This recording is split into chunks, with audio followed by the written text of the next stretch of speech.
Hello, ako si Tonton. How am I growing up? Growing up, okay naman. Okay man, growing up. Hindi problem child. Ano bagit? My God.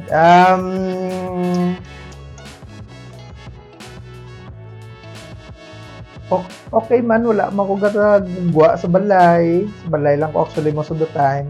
Tapos,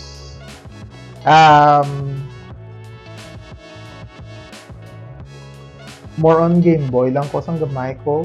So, I'm mostly inside the house gid. Tapos, high school, which is ang mulang time nga napatay sa papa. Nag-change ko school from sa Bacolod, nagsaylo ko sa Sagay. Dito ko nag-secondary high school. Tapos dito ko na-discover ang gitara kay gintundoan ko sa classmate ko. After second year, nag-transfer ko di sa Bacolod Liwat, third year high school. Tapos, ang nag-continue tudlo sa akon is ang mga neighbors ko, which is classmates ko man sila third year hasta fourth year sa high school. Up until now, neighbors kami, pero kabalo na kami tanan mag-gitara. I study guitar or any formal guitar lessons. Wala. Wala formal guitar lessons. Study lang guro nga ako lang with the help of my friends kag neighbors. Mula na. That's it. Pero up until now, hindi ko balo magbasa tabs, hindi ko balo magbasa chord chart. May iba yung chords na hindi ko kabalo. Kung balan mo ko chords, hindi ko nakabalo kung paano ko na siya i-chord sa gitara. Pero kung mabatian ko, kabalo ko kung paano na siya. That was it the first time I pick up the guitar. First time I pick up the guitar, wala akong yung pick up ang guitar, ginhatag sa akong sa classmate ko sa high school. Kay gitadoan ako step and speaks. Tapos naman na, the rest is history. Playing guitar before I joined the band, or how long? Actually, una ang center year high school ko, dito na ako nakastart gadyaw na banda. Nakatuon na ko gitara, dutay, itungod sa neighbors, pero since tanan kami nga miguway, kabalo mag-gitara, ako na ng vocals kay way ko balo ko nga pero man tapos ang drummer namon neighbor barangay lang man namon manghod siya sang isa ko man kamigo subong so man so siguro few months or pila ka months anay ko nga nakabalo mag gitara antes ko ng banda, so kay vocalista mo ko sa banda, so months lang. Name of my first band, emo era that time, so Shattered Glass. My God, so sad. Pero natukan naman kami kasi masinabla. Sad nyo nila, Shattered Glass, pero yung kami kasi yun natukar yun. Story of how I met my first band. I met my first band sa high school, third year high school. Neighbors ko sila, tapos schoolmates ko sila at the same time. Lain-lain kami school year levels. Kaya may band kami nga second year, may band kami nga fourth year. So ako yung third year ko that time. Tapos, ang isa naman, ang drummer naman, which is from different school. So, high school ko na-meet ako yung first band. Emo times. Guitar specs. Can I share my guitar specs? My guitar, American by Samick Firebird, triple pickup, triple humbucker pickups, pneumatic bridge and saddle, reverse headstock, 2 volume, 2 tone, 3-way switch, basswood body, mahogany neck, mahogany fretboard, Pearloid inlays.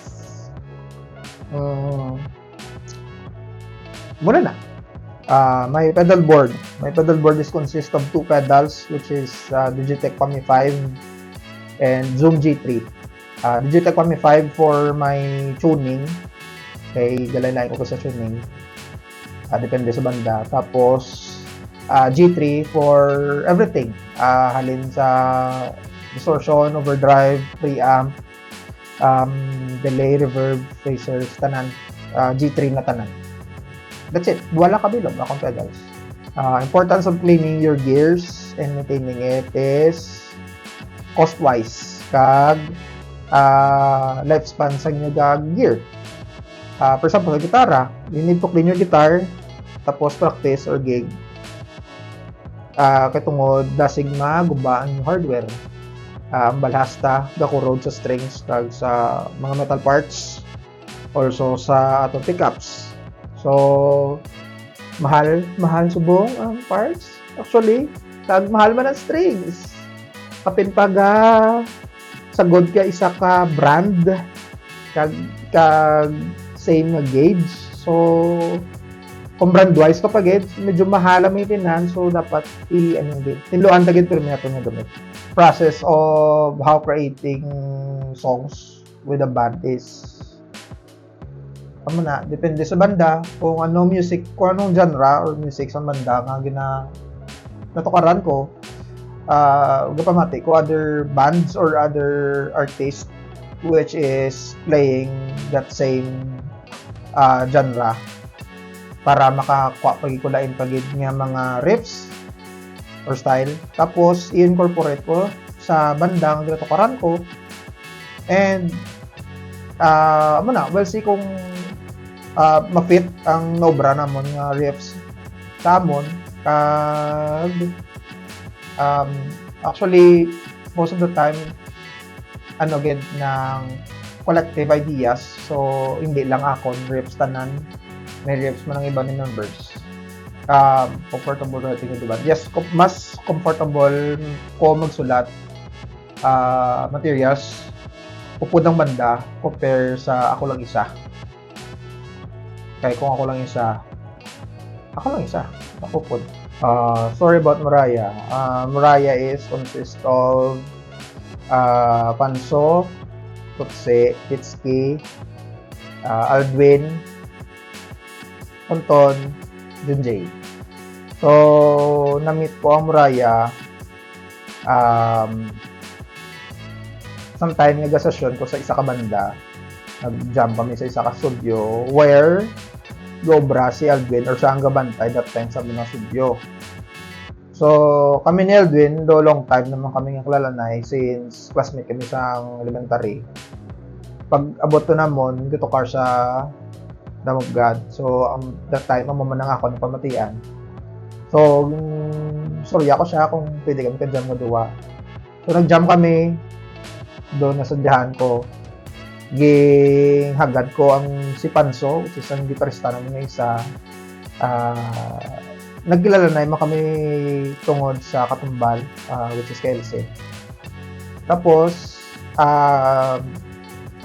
hagad ko man ang ako neighbor, which is si Tutse. Tutse naman, actually masagad siya sa ako mag-gitara. Galing kay, hindi ko kabalo ng bass, so siya nag-bass. Kay, gitara lang nabalaan ko. So, gagad ko siya. So, nag-jam kami. After jam, happy naman liwat. Next jam, hagad din si Titske. Which is si Titske naman, bolsta siya sang Smile Kelly, Smile, iba ng banda Titske. Basta dama man banda si Titske, which is actually former band member man sila ni Aldwin. So, ginghagad siya ni Aldwin. Nagupod si Samon. Tapos, Mariah is formed na by only 5 members. So, nakatukan na kami lawig, tapos nakilala naman si Junjay. Kaya may gig kami sa Cadiz, nga wala si Titske, lang ala si Titske. So, namon vocalista nga extra, or lain yung vocalista, or temporary lang actually, tani. Which is naman si Junjay, yung refer siya sa amigo namon, na si yan, rest in peace yan, I love you. Refer siya niyan yan. Tapos, pag-practice, actually, abi ko, hindi naman na pull off, kaya gago siya mag-practice. Funny guys na mag-practice, actually. Pero patukar namon, na pull off namon, so, na-happy kami, nag-stay na siya sa amon. Kaya Actually, do ka lang man naman extra nga bokalista. So, muna. What kind of music we're playing? So, Mariah. So, Mariah is more on thrash groove metal. Think of Pantera namin dahil. Memorable gig with Mariah is every gig is memorable with Mariah.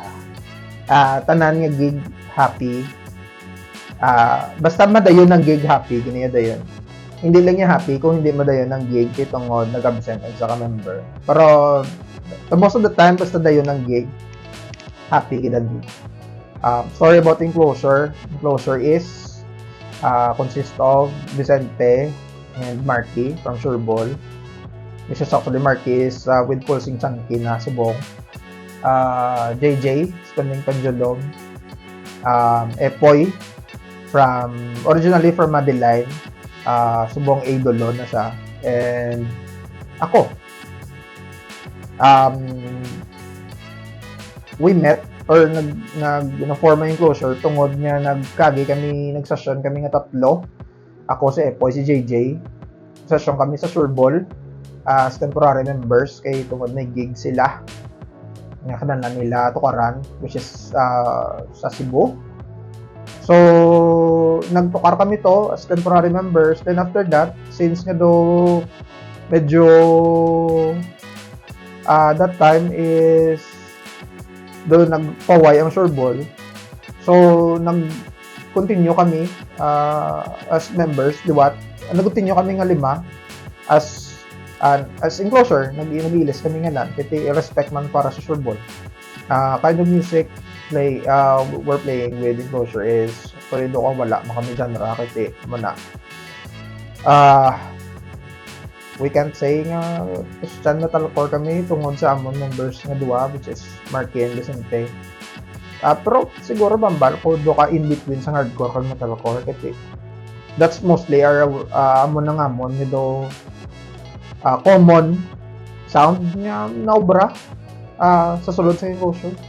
So, again, memorable gig with Enclosure. All gigs is memorable. Pinaka-memorable, Davao, happiest gig ever.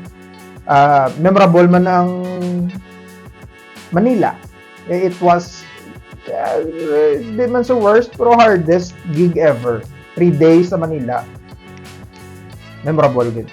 Hasta subong dumang ko pa ako paano kami na bullshit. Joke lang. Story about Sureball. Sureball is consists of Vicente. First time ko na-meet ang Sureball. Original members are Vicente, Marky, JP, Sam, Paulo. Amo na ang first time ko na-meet sila. But now, kahit tungod ang ibang members nagpahuway na or nag-ilis sila sa ibang banda. So, member subong is Vicente, Louie, Paulo, Sam, ako, and sa updated version, harap na si Doc Alfred sa ilas, gitarista pag isa. I've met Sureball. Sa original members ko sila, nakitanay lang kami sa buwas ng studio sa Bacolod, dire kay timing, nagdunganay kami practice sa amotong studio or sundanay kami yun. Which is isama kami ka-gig dayon sa amotong adlaw. Tapos do nag-istoryahan na kilala na storya sa gig. After that do from time to time Sureball is isa hindi pa kami member sa Sureball is gitukar na gipermi sa Bacolod. So every time magtukar sila mostly makakadto ko sa gig or ara ko sa gig, so makastorya kami until such time nga nagkinanlan sila isa ka member, isa ka gitarista or laing gitarista, nakastorya kami ni Vicente kung okay lang ang magtara ko ng isa. So since lawig naman kami kilala na, lawig ko naman sila kilala kag lawig ko naman nabatian nila music, ilang ang mga compositions, so mostly kabalo ko sang ilang ang mga kanta. So nag-jump in ko sa ila. After that yung baton ko nila of who I am. Pero amo na. So, amo to. So, amo na. Antes sa subong,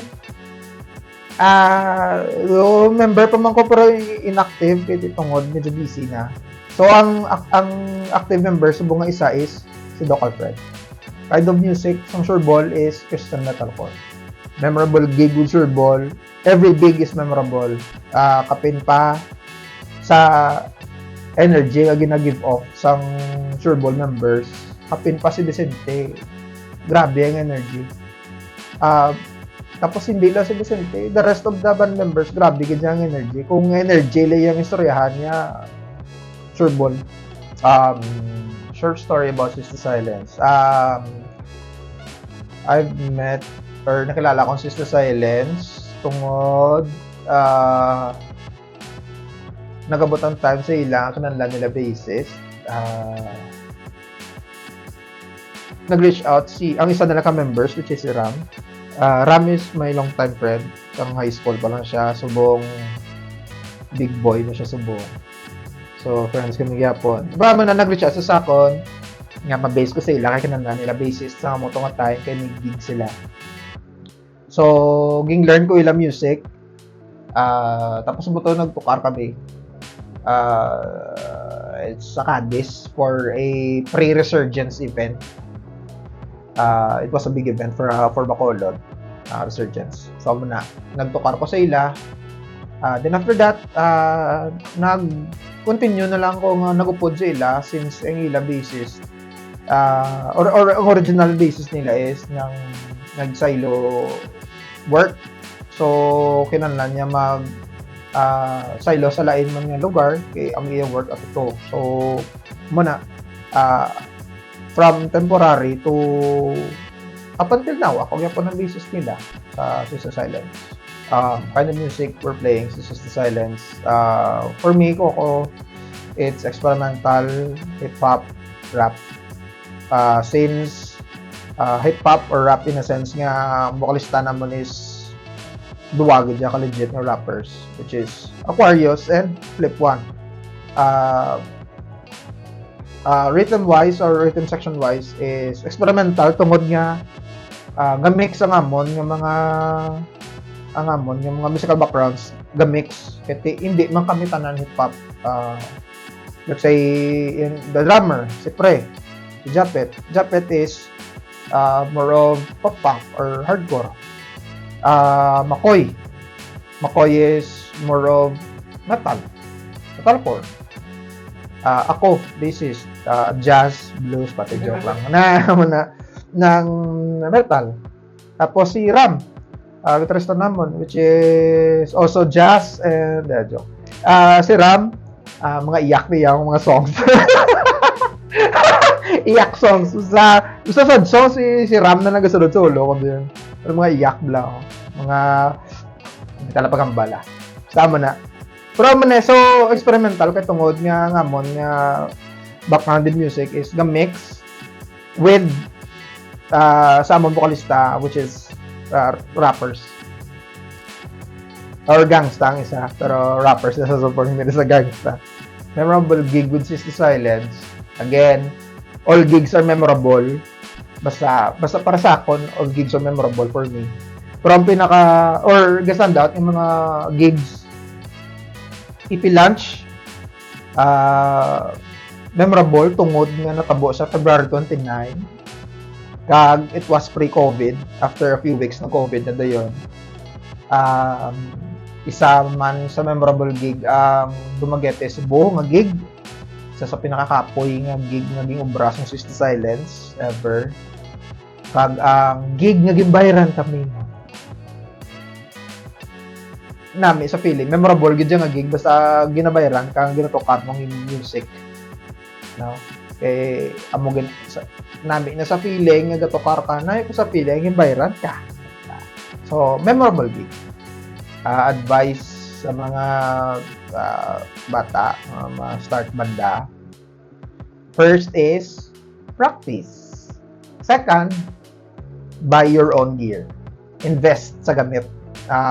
Kay man bisan na ako pakasagad pag-abot sa gig kag wala ka gamit tapos mangulam pa Sakit nga lang, promise. Ma-broken hearted, maiyak ka gid ya kung hindi ka pagpolbon gitara ya. Mababihin mo ko lang gitara. How about no? Iyak ka ganyan dayon niya. So, practice kag invest in your gears. Something I'd like to promote, Armin Dangerous, Delete Floating, Young Blood Raymond, ano pa? Again, support the bands. Support the bands nga hindi lang ang ginopdan ko, which is ang Mariah, Assist to Silence, Enclosure, Shoreball. Support other bands too. Idolon, Katumbal, all existing bands nga rin sa Bacolod. Mga mayo na sila nga banda, kulang lang na sila sa suporta. So, support lang sa tanan nga banda here in Bacolod. Life of being a father. Kapoy and happy at the same time. Stressed pero happy. So, balbla nila sa bata ka pa, sa mga katigulangan mo, nga saan mo ka kapoy, or hambal sa friend mo nga may bata na, tapos ikaw wala ka pa bata, hambal sa friend mo nga, saan mo ka kapoy, kaya mo kita mo yung bata, madulay mo kapoy, tuod gina yan. So, nami maging tatay, pero I'm not telling you go fuck anyone kag mamata, pero so have one partner lang tapos mo na invest in life. So kung magambagubot ka mo sa time na may bata na ka mo, enjoy nami yung life na may bata, promise. Struggle pero sadya. Hindi siya struggle unless kung damo kaya kwarta, pero kung mid-range ka, medyo struggle, get happy. How can you reach me in my Facebook? Most of the time, online ko, pitaw nyo lang gusto ni Gonzaga, search nyo. So, sa profile pic, gatulog, hanggang nga. Ako na siya, so i-add nyo, message nyo ko, tapos, pwede ka mo ka-ask questions, basta hindi lang ako mangutang sa akin, wala akong kwarta. Okay?